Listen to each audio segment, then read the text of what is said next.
And I'm Kristen, and we will be discussing osteogenesis imperfecta.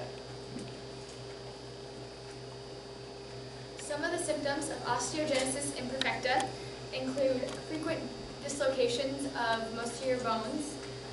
There's a blue tint to the white of your eyes in some of the most, the biggest cases. You're shorter than average.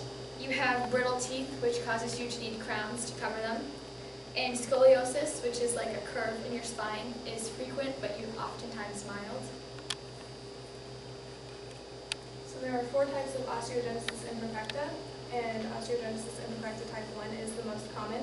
A few things: you can live a normal life with mild symptoms and an average life expectancy.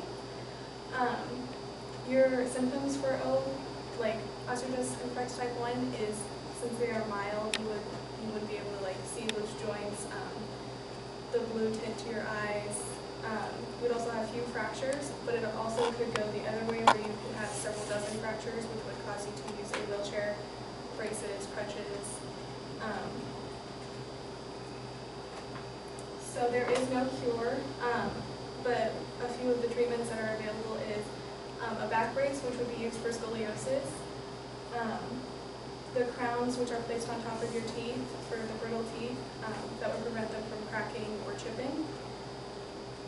Another one is rotting surgery for bowed legs, which is curved, as you can see there. Over time, they would end up being straightened. It could also strengthen your legs.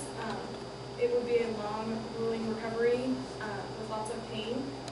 This could also be used for to set a bad fracture, so they would eventually be removed. But for these ones, if they were doing it for the bowed legs, they would not be removed.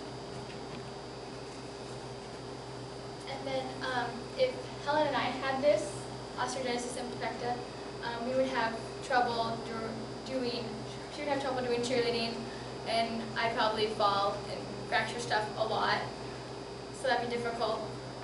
In the United States, they estimate that anywhere from 20,000 to 50,000 people are affected by osteogenesis imperfecta, and women are more likely to have this than men, and they still don't know why. And then white and Asian women are the most likely to have osteogenesis imperfecta. This is a mutation of the COLI1A and the COLIA2 genes, and these make collagen, so that's why it makes sense that it affects your bones, because collagen is the most abundant protein in your bones, and it gives your body structure.